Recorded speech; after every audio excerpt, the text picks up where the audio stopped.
1980 के दशक में उग्र हिंदुत्व का प्रसार और 1992 में बाबरी मस्जिद विध्वंस ने भारतीय शासन और राजनीति के प्रति मुसलमानों की सोच में बड़ी तब्दीलियों को जन्म दिया था। दिल्ली की जामा मस्जिद के इमाम अहमद बुखारी की आदम सेना से लेकर बिहार की पसमानदा मुस्लिम महास और मुंबई की भारतीय अल्पसंख्यक सुरक्षा महासंघ तक इसी दौर में वजूद में आए।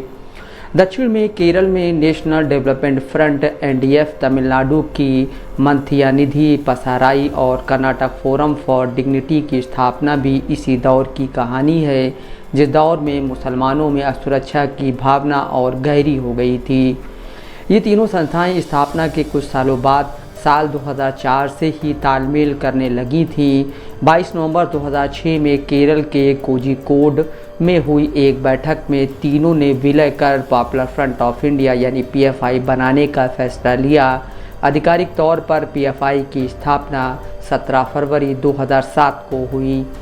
दक्षिण भारतीय राज्य बंटवारे की त्रासदी से सीधे प्रभावित नहीं हुए, इस कारण वहाँ का मुस्लिम समुदाय उत्तर भारत के मुसलमानों की तुलना में सामाजिक और आर्थिक दृष्टिकोण से बेहतर स्थिति में रहा है। केरल, तमिलनाडु और कर्नाटक के 3 संगठनों के विलय के 2 सालों बाद पश्चिमी भारतीय राज्य गोवा, उत्तर के राजस्थान, आंध्र प्रदेश, पश्चिम बंगाल और उत्तर पूर्वी राज्य मणिपुर के 5 संगठन पीएफआई में मिल गए।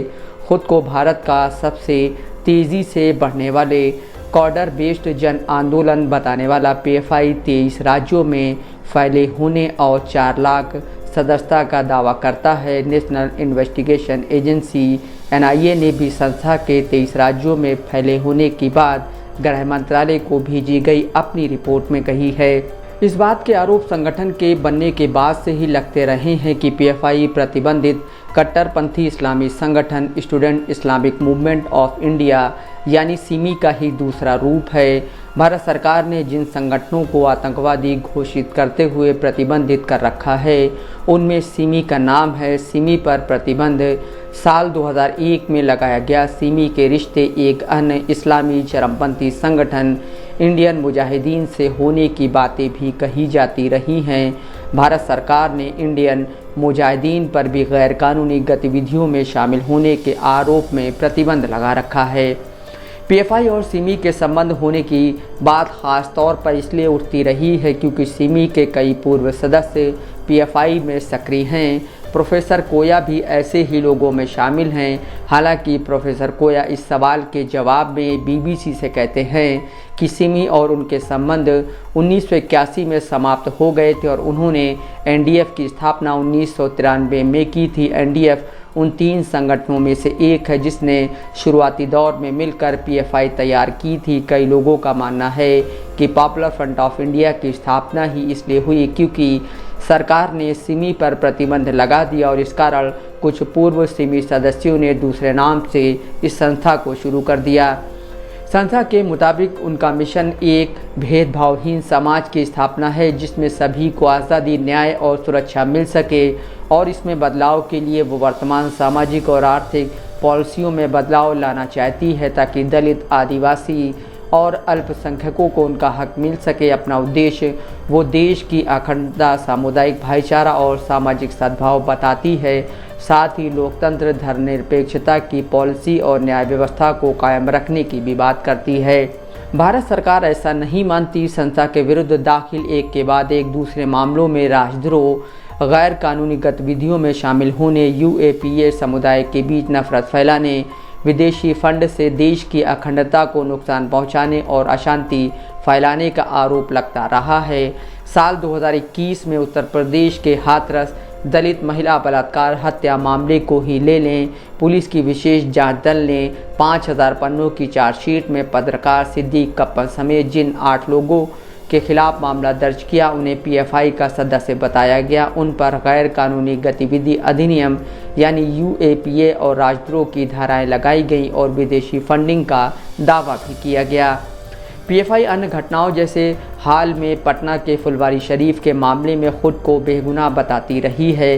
संस्था दलित, पिछड़ों और मुसलमानों के साथ लाने की बात करती रही है। पुरानी मुस्लिम संस्थाओं की किसी क्षेत्र या कुछ राज्यों में प्रभाव की जगह पीएफआई भारत के अलग अलग हिस्सों में फैलता दिख रहा है। पीएफआई जैसे संगठनों में आम मुसलमानों या मध्यम वर्ग के लोगों का शीर्ष नेतृत्व में शामिल होना भी एक ख़ास बात है, जिनमें से कई मजदूर आंदोलनों से ऊपर आए हैं। इसके उलट अब तक मुसलमानों का नेतृत्व अभिजात वर्ग के लोग करते रहे हैं।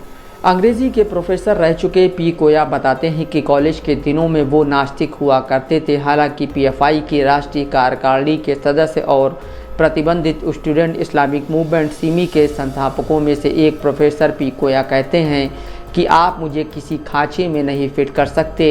अमेरिका से निकलने वाले अखबार वाशिंगटन पोस्ट ने अपने एक लेख में उन्हें आतंकवाद की तारीफ करने वाला प्रोफेसर करार दिया था, मगर कोया कहते हैं कि अमेरिकी रक्षा नीति और विदेश नीति के कारण इराक, अफगानिस्तान, वियतनाम जैसे कई देशों में उसकी दखलंदाजी की वजह से संकट पैदा हुआ। भारतीय मुस्लिम राजनीति पर करीब से नज़र रखने वाले शोधकर्ता का मानना है कि जस्टिस सच्चर कमेटी की रिपोर्ट ने भारत में मुसलमानों की राजनीति में नया आयाम जोड़ा। सच्चर कमेटी ने अपनी रिपोर्ट में बताया था कि सामाजिक आर्थिक स्तर पर मुसलमान काफ़ी पिछड़े हुए हैं और तकरीबन हर क्षेत्र में उनकी भागीदारी औसत भारतीय व्यक्ति से कम है। सच्चर रिपोर्ट और उसके बाद तैयार रंगनाथ मिश्रा कमीशन की सिफारिशों के आधार पर ही पीएफआई जैसी संस्थाएं मुसलमानों के लिए शिक्षण संस्थानों और सरकारी नौकरियों में आरक्षण की मांग कर रही हैं, लेकिन पीएफआई के बढ़ते समर्थन के बावजूद फ़िलहाल उसके राजनीतिक विस्तार का दायरा बड़ा ही सीमित दिखता है। पड़ोसी राज्य कर्नाटक के तटवर्ती मंगलुरु और दक्षिण कर्नाटक में पार्टी की राजनीतिक इकाई समझी जाने वाली social democratic party of India ने स्थानीय निकाय चुनावों में काफ़ी सीटें हासिल की थीं। विधानसभा चुनावों में भी 2009 में तैयार संगठन ने इक्का दुक्का सीटों पर कड़ा मुकाबला दिया था। तटवर्ती कर्नाटक में जिस तरह हाल के दिनों में हिजाब का मुद्दा गरमाया रहा, उससे कुछ लोगों का मानना है कि एसडीपीआई को उसका फ़ायदा हो सकता है। अशरफ पढ़ना मानते हैं बीजेपी और पीएफआई एक दूसरे को फ़ायदा पहुंचाते रहेंगे। इतिहासकार शमसुल इस्लाम कहते हैं कि ख़तरा ये है कि जिस तरह सरकार अलग अलग संगठनों को विचारधारा के आधार पर अलग अलग तरह से ट्रीट कर रही है, वो पीएफआई जैसे संगठनों को कई लोगों की नज़रों में मान्यता दिलाएगा, लेकिन अभी भी ये समझ लेना गलत होगा कि वो मुख्यधारा की मुसलमानों की तंजीम बन गई है। Bureau report, Dastak live news.